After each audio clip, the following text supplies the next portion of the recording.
Hi everybody, it's Andy Phillips here, and welcome to our holiday festive Christmas Yuletide, whatever you want to call it, edition.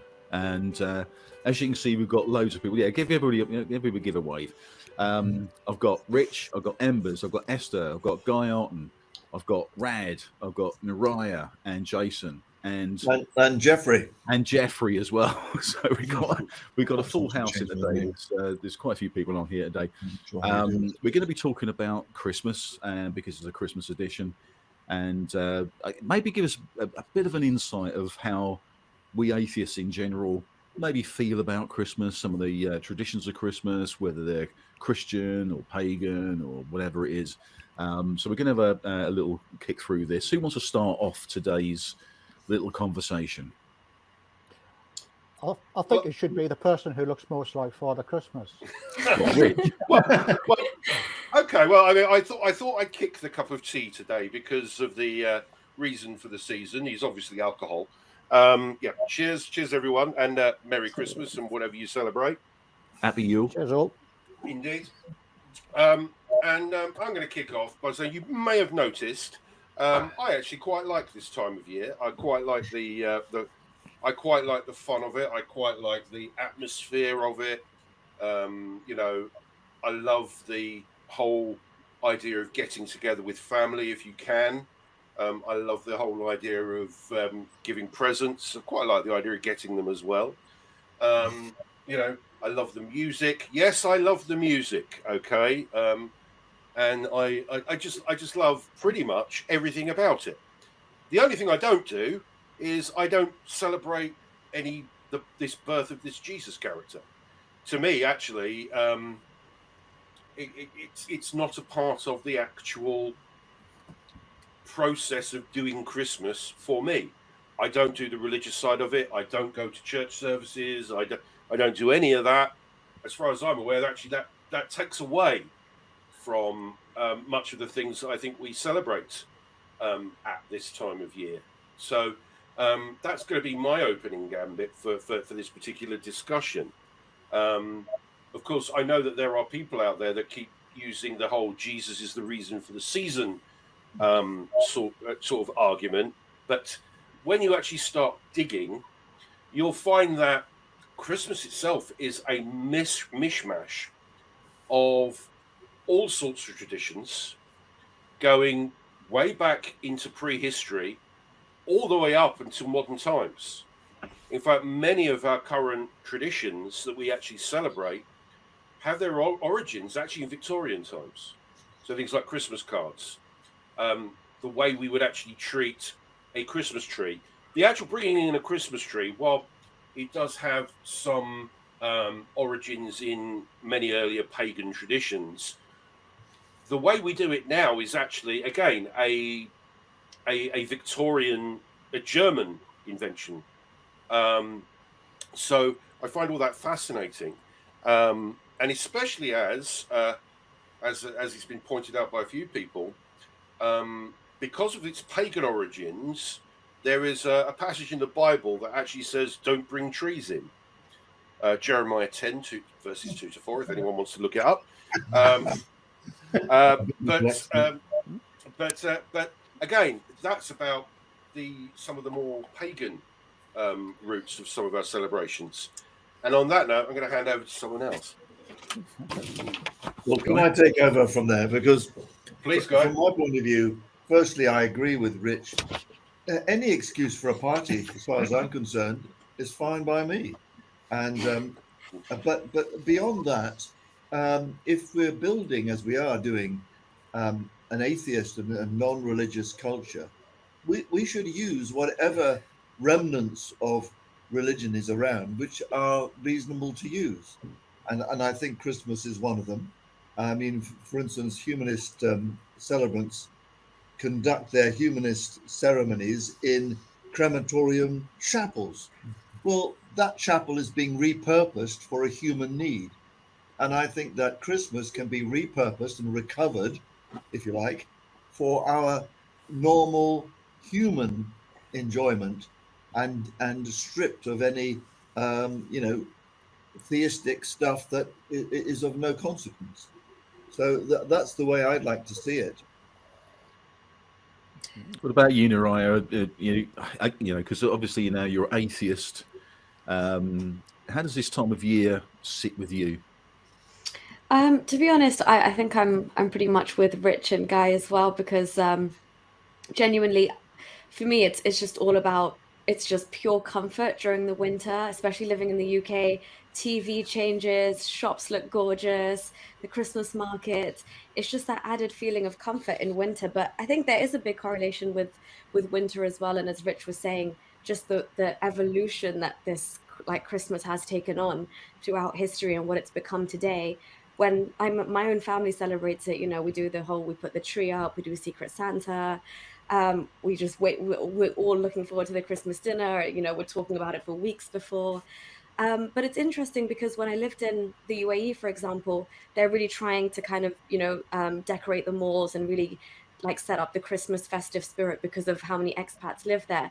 But there was always something off about trying to celebrate Christmas with like 40-degree heat outside. It just never quite felt right. So I think a lot of it here is just the way we do celebrate it, especially in the UK. And you go into Central to see the lights, and it's just the whole kind of morale, and it's all about family and giving. So I definitely think, stripped of all of the the theistic elements, I don't see anybody trying to kind of proselytize Christianity to me during Christmas.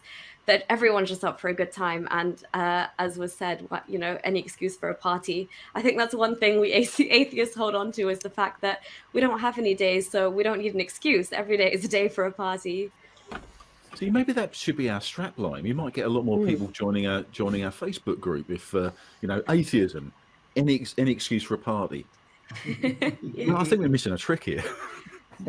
Well, especially, I mean, again, I'm sure that our more schooled in history people could probably say a few words. But I mean, when you hear this nonsense about the war on Christmas, why is it the only people that actually tried to ban Christmas themselves were the Puritan Christians, who didn't like the excesses and believed that Christmas should be a time of meaningful contemplation and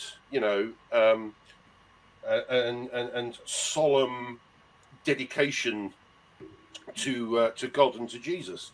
During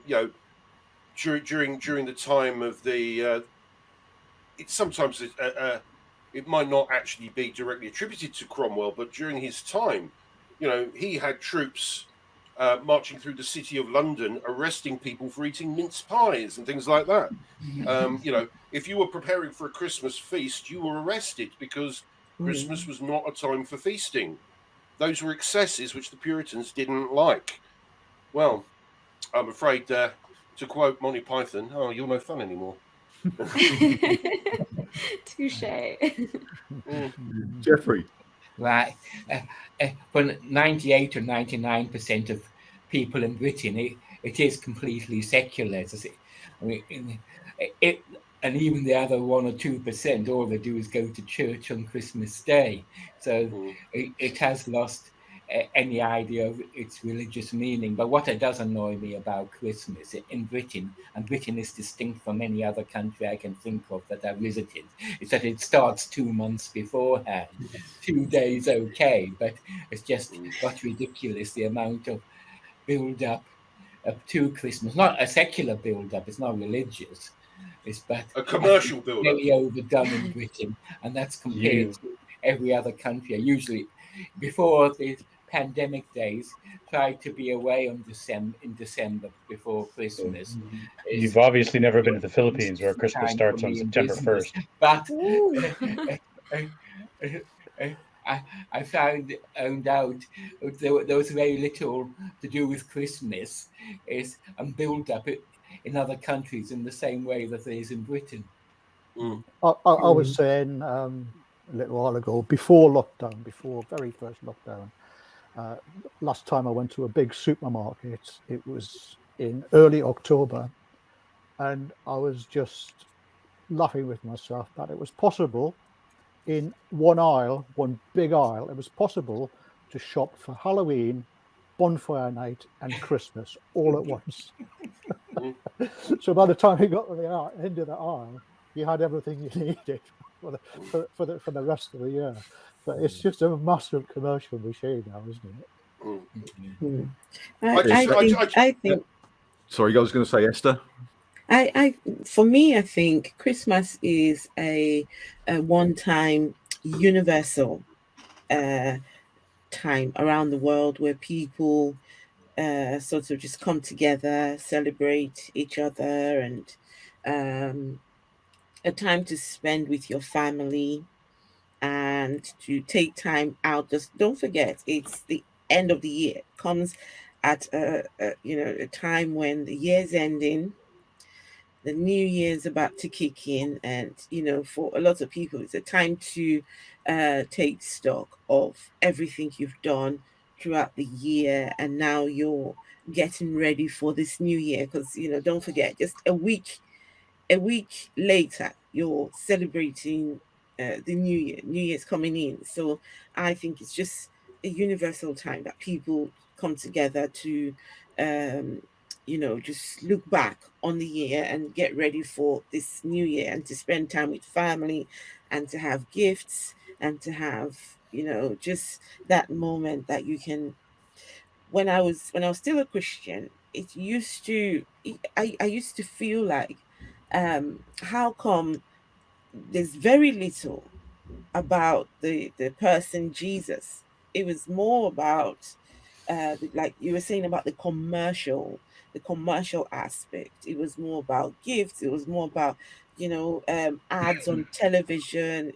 There was not a lot about the character of Jesus, and even the character of Jesus. I mean, nobody knows what day he was born. So the 25th of December, I think that's just something some people just decided, Jason might know, but some people might just decided to come. Oh, he's nodding.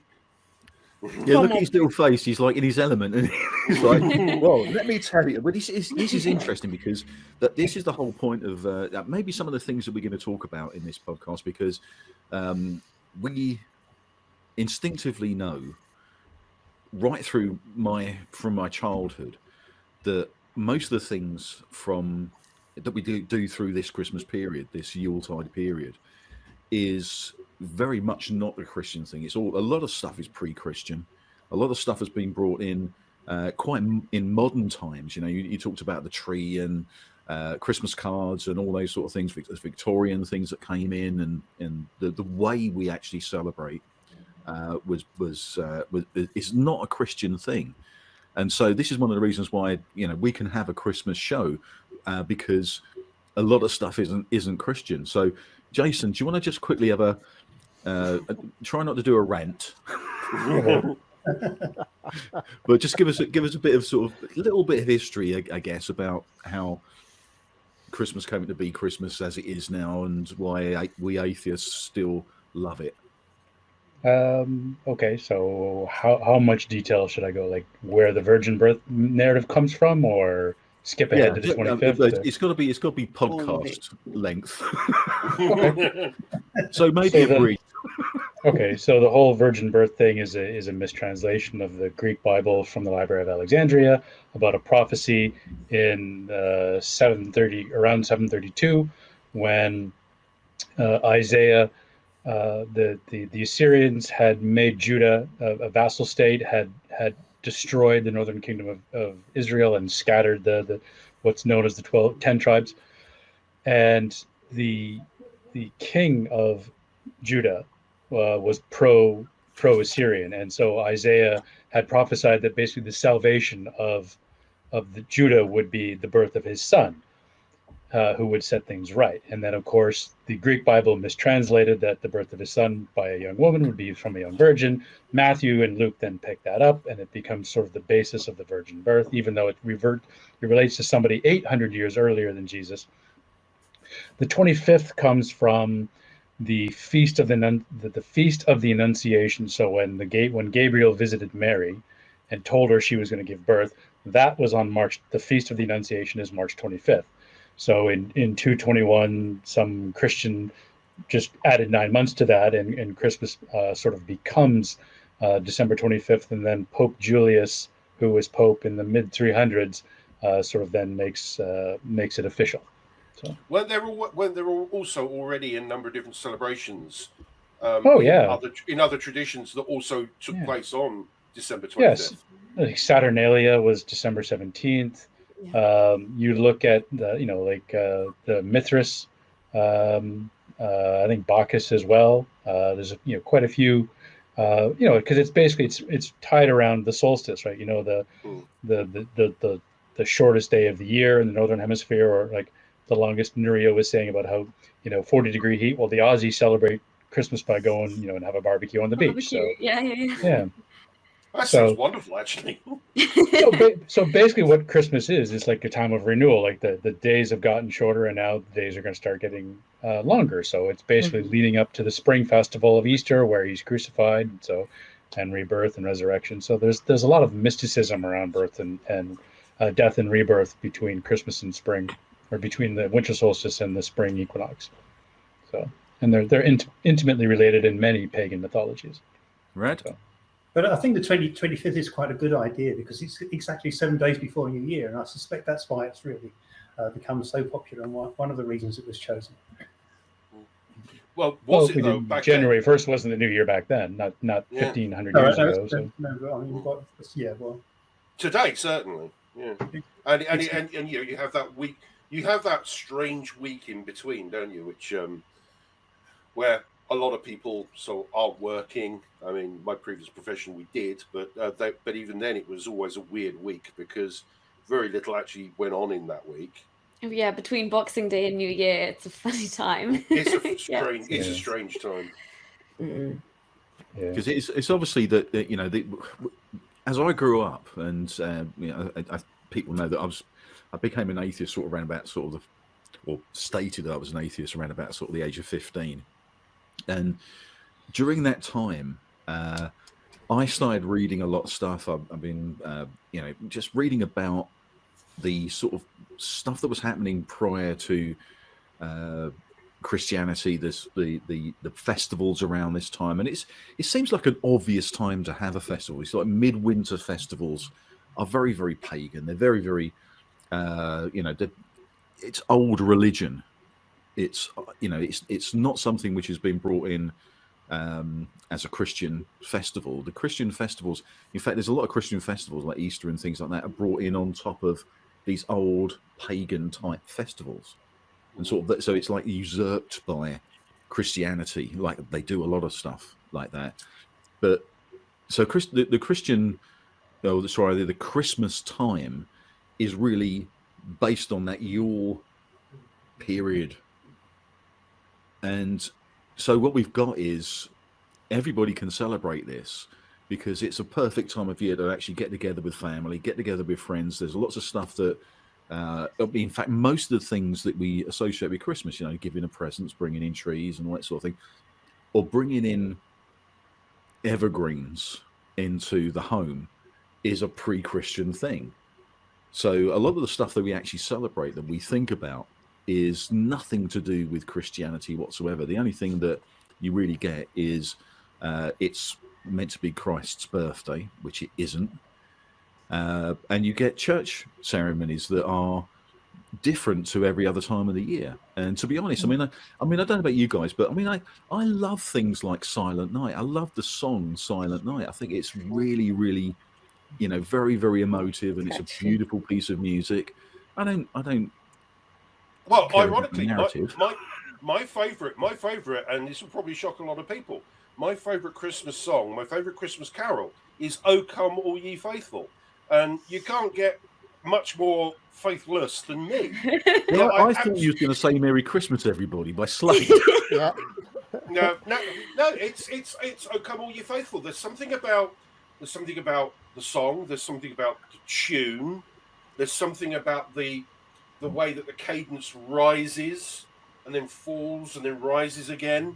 It's a beautiful, beautiful piece of music. It's a beautiful, beautiful song. Yeah, okay, the message is a bit weird, but it's sort of as Nuria said, it's about that feeling. It's about It's about that warmth. It's about, warmth in a time where the weather's rubbish, the days are dark, it's miserable. Of course there needed to be a celebration at this time of year. In prehistory, in northern hemisphere agrarian society, the harvest is done. There's nothing we can do until the spring when it's the new season for planting. There's no work to be done. We've put aside all of the food and all of the stores ready for the winter. What else is there to do but have a damn good knees up? Mm-hmm. Embers? Bring the evergreens into the house, put them on the doors, all Put of them on that. the door, and, yeah. Get some more wine. Yeah, No, we'll hear a slightly different version from Embers now. Well, I was just going to agree with Rich. There's a long tradition with this, certainly in the northern hemisphere, when winter is proper winter, and it falls round about the winter solstice. It's always been a period of celebration, the shortest year, and exactly as some of you said, it's nothing to do. The crops are in. Let's batten down the hatches and look forward to Easter or Easterus, when the new crops and the lambs are coming. That's just a natural thing to do, and that's how I look at it. Because traditionally, say farming communities, they would have food that was stored up all year, and they'd be sharing it around and having little parties and exchanging gifts. And exactly like Esther said, I look at it as a time to reflect on the year that's gone, have a damn good rest, and then look forward to the year ahead. This is where New Year's resolutions come from, which I never do.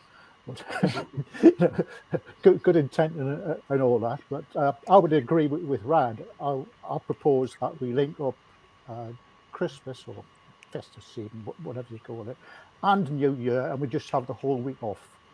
Yeah, let's cook and drink for the whole week, and then worry about what happens on January the 2nd. That's how I look at it. But what I don't do at Christmas, and I know you're going to call me a humbug, so I should have worn my black hat just like Jason, is I don't have anything to do with family or friends.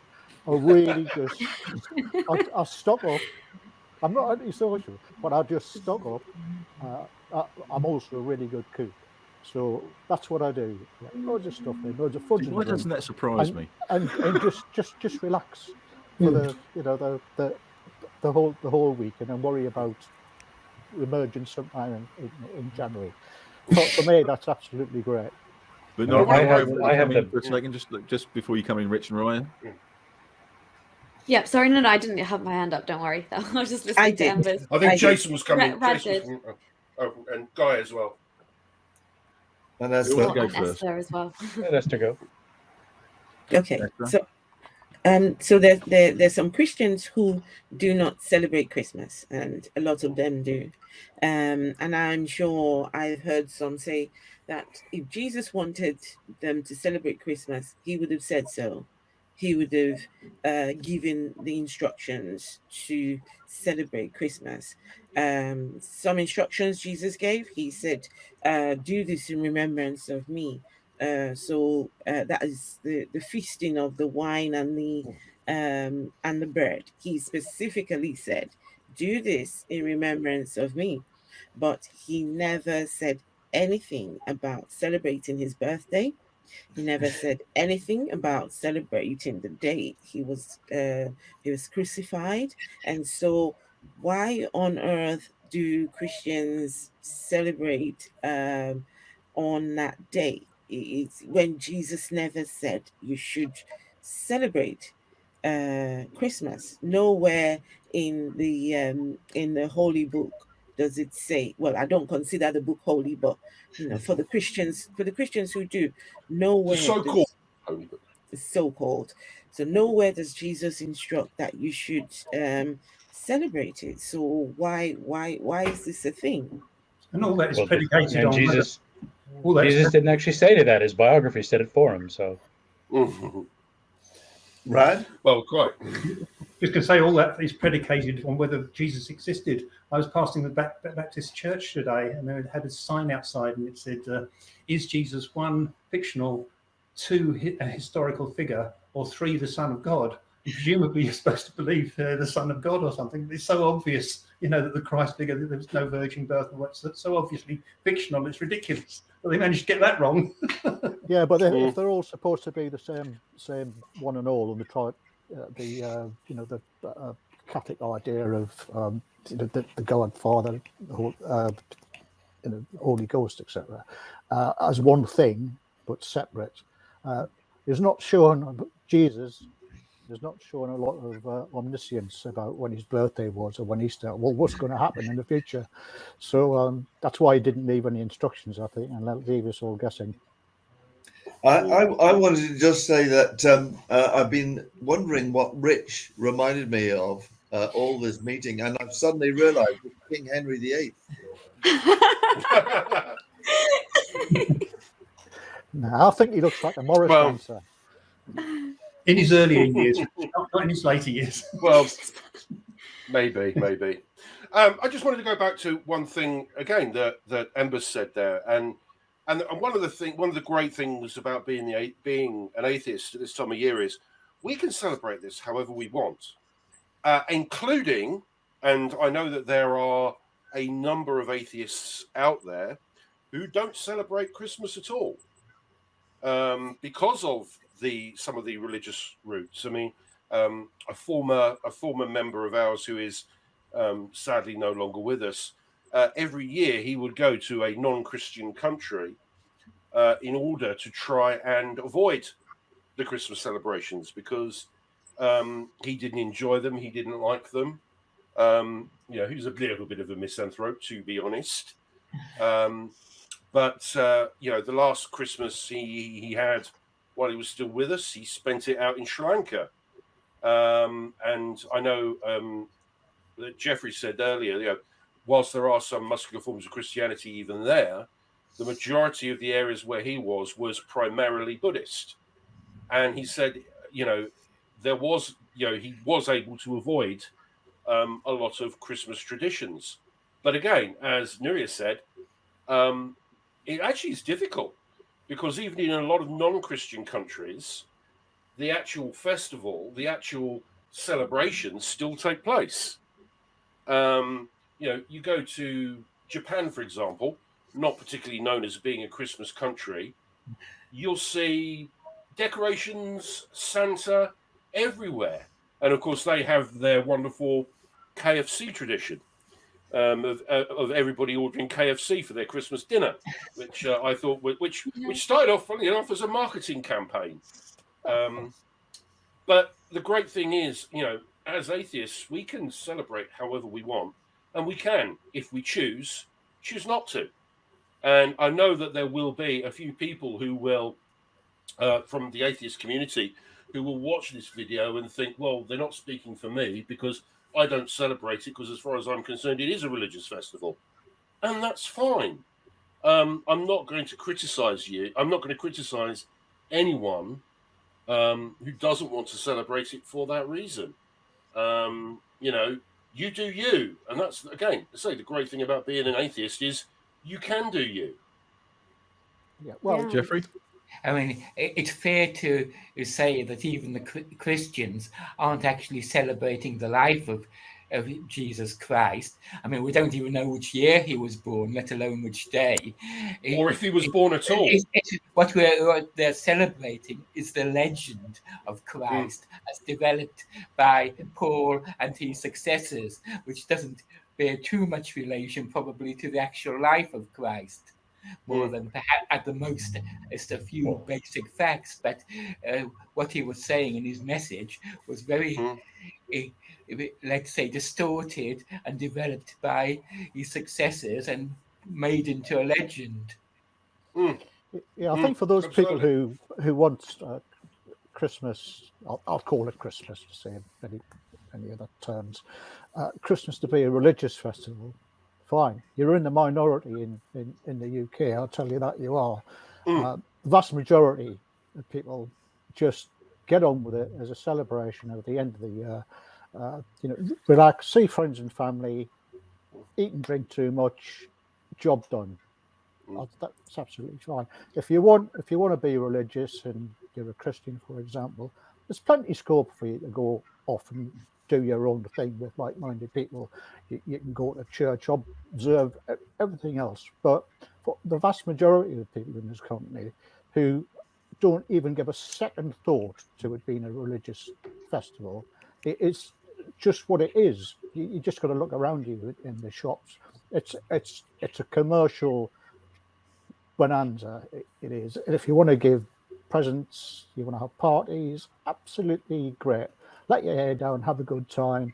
For the people of this, the UK who do not have any religious beliefs, are just apathetic to it. They don't care about it. They just want to have a good time. Just leave us alone. Get on with your own stuff. It's not a religious festival. It's only a religious festival because you have hijacked everything that's gone before, all those traditions. So just tone it down. We're not having a go at you for doing your Christmas thing, so don't have a go at us. I totally agree as well. Go ahead. Yeah, go on.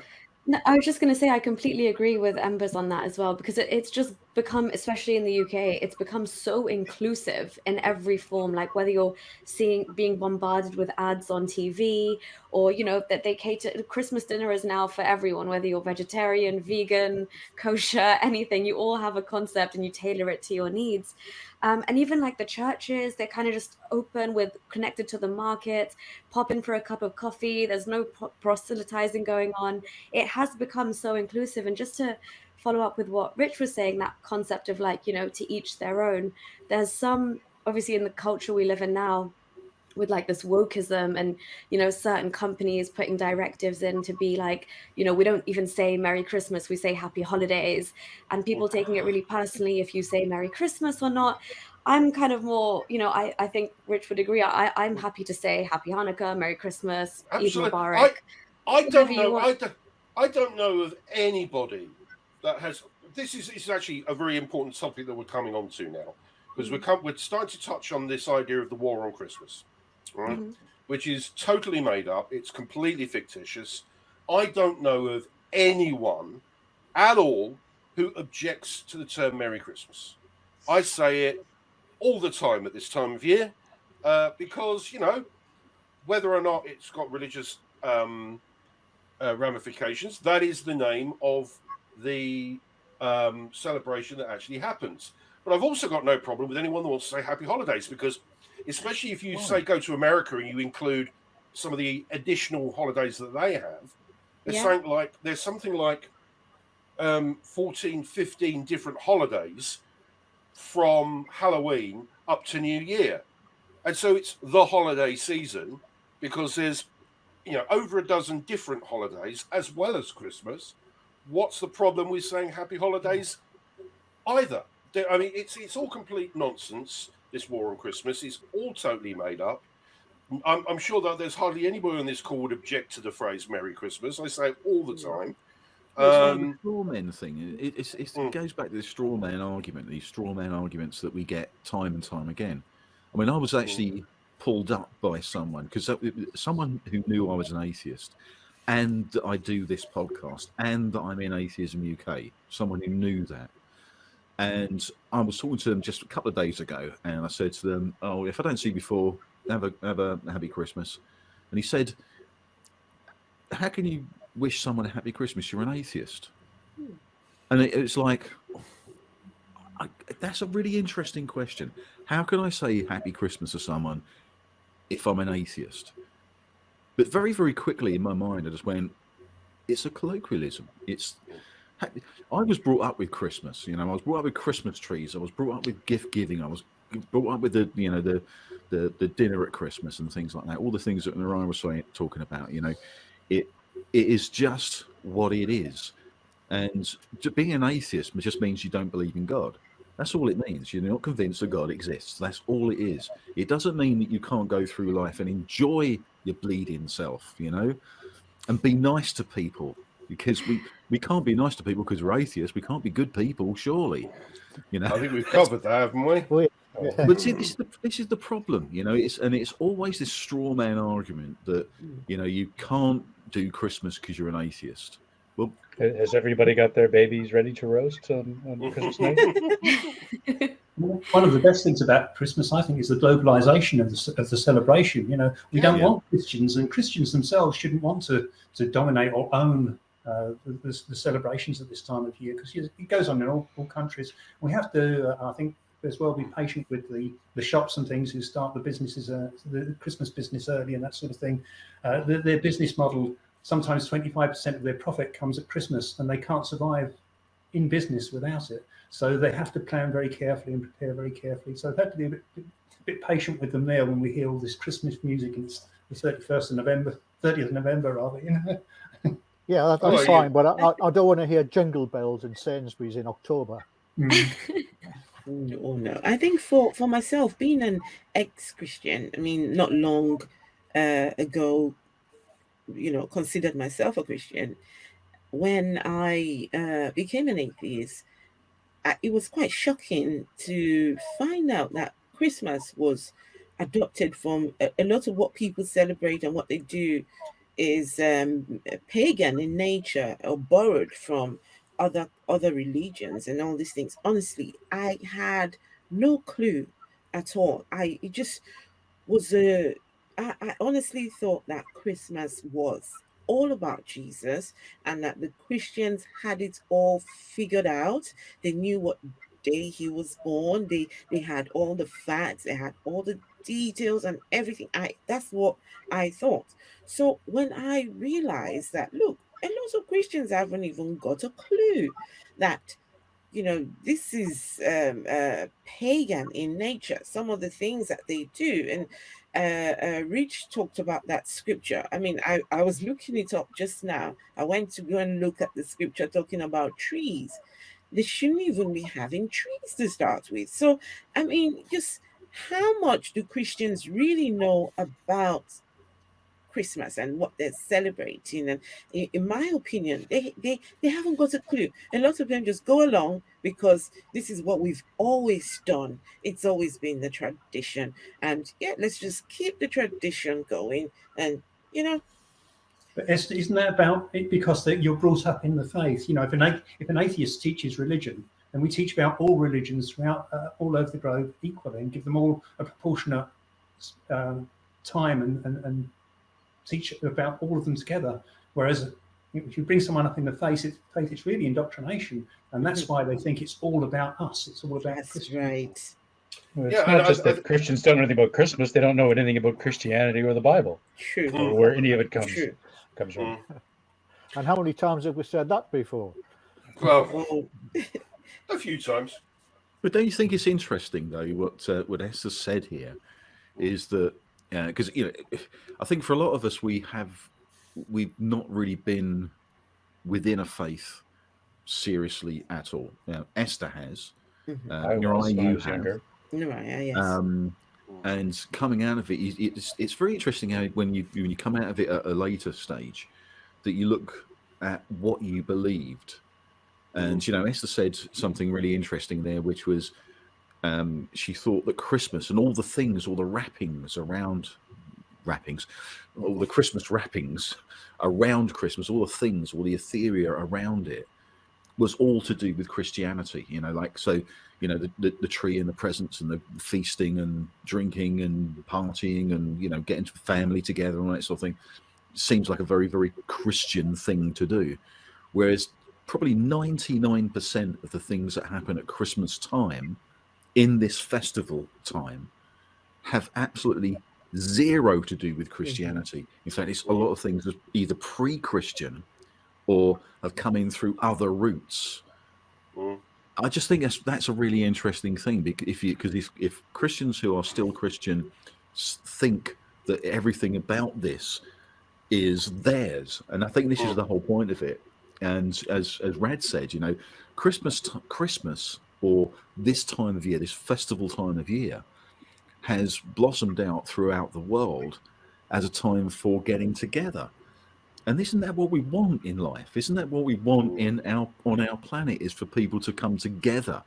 So isn't it time to make Christmas a secular time? Well, it pretty much already is. I know it is, but isn't it like to make a point that it's a secular festival that everybody can join in? You know, I mean, it's going to really piss the Christians off. I mean, it will. Well, they're a dying breed. Yeah.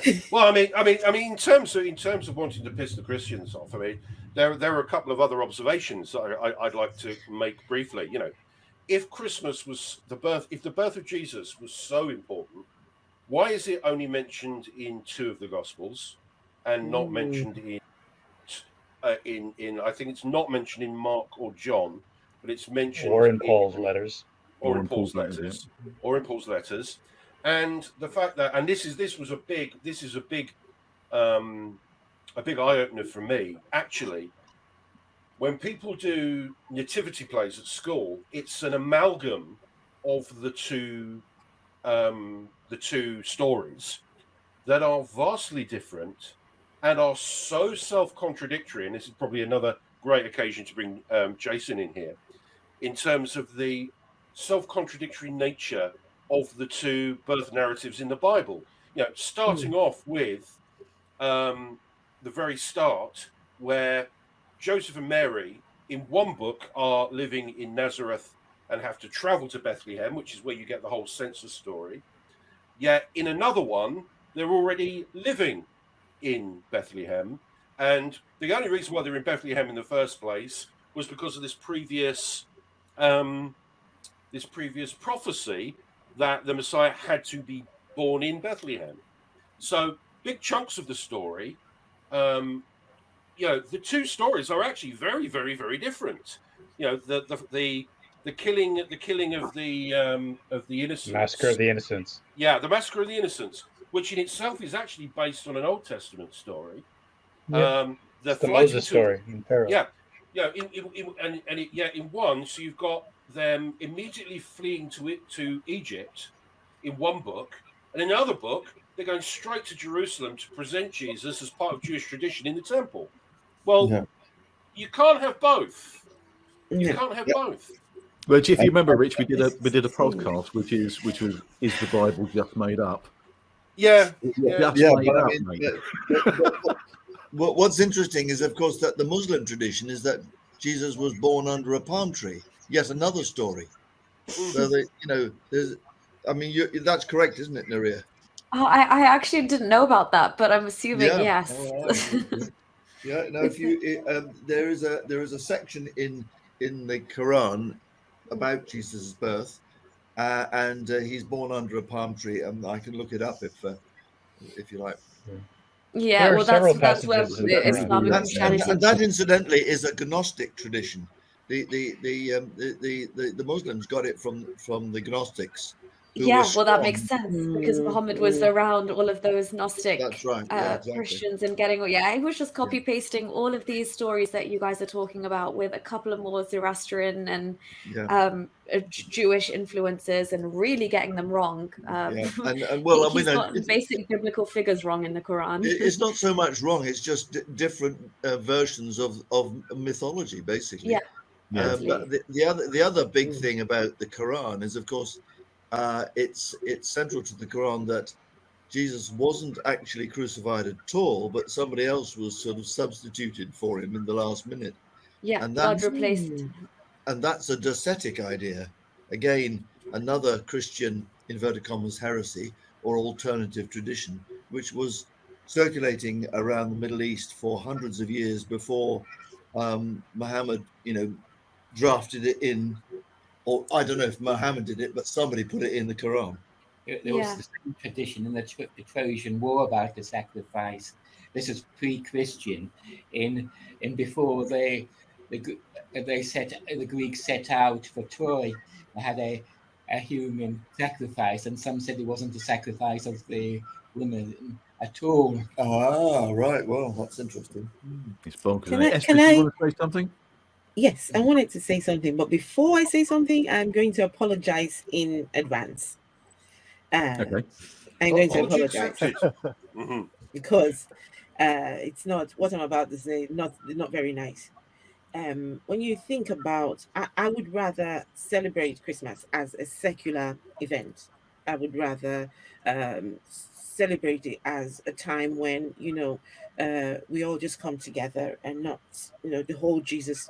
Because if we were to believe or think about the Jesus narrative, the Jesus story, and the birth of Jesus, this is one of the reasons why I deconverted from Christianity.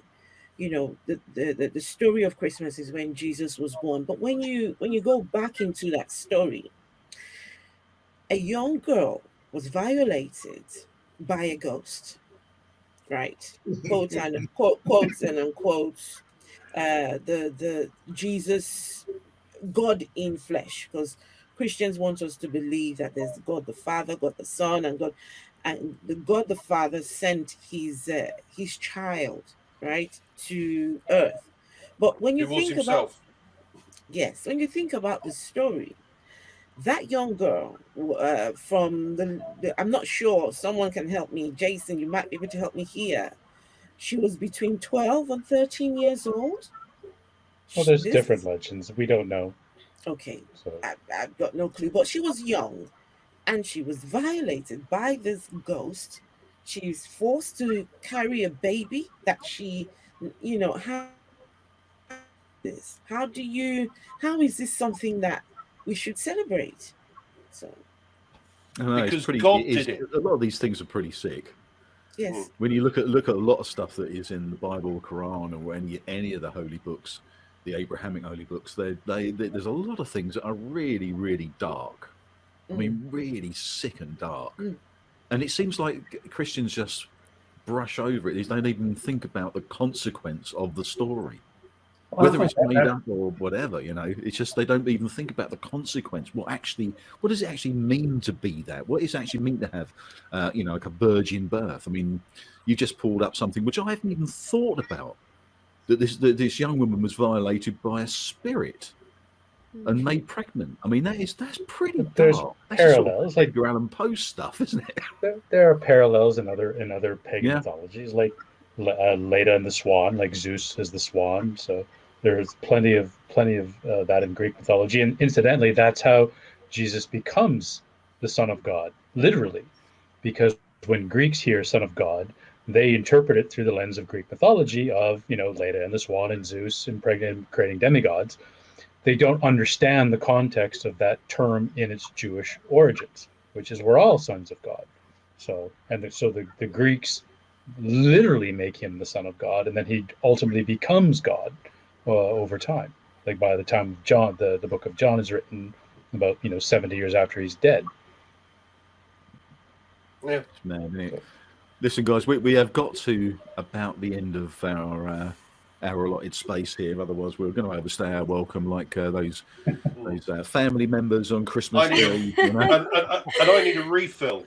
And I'm very nearly there. So, listen, guys, it's been fantastic having you all on. It's been brilliant. We don't have so many on our usual podcast, so it's been great to have a little. So it's been like a little Christmas party for us, hasn't it? It's been one of these. It has. Thank you so much for the invite. This was really fun. and properly socially distance and complying with the regulations. Yeah. More than we can say for some people, anyway. Yeah, exactly. So, listen, Not going there. Thanks everybody for joining in today. It's been absolutely wonderful. If you've got any comments, put them in there. Don't forget to subscribe to the podcast. Because we need your support and we need your comments. And if you're a theist who've got a question, it's really important to put those questions in, as long as you don't troll us and as long as you're serious about getting some answers. So all we've got to say is a big happy Christmas for everybody. So say happy Christmas, happy Christmas, everybody. Happy Christmas. Merry Christmas. And we'll see you next time. Ta-da. Bye. Well, thanks for joining us today, and don't forget to click that like button. Also, make a comment, and of course, subscribe to the channel. We'll see you next time.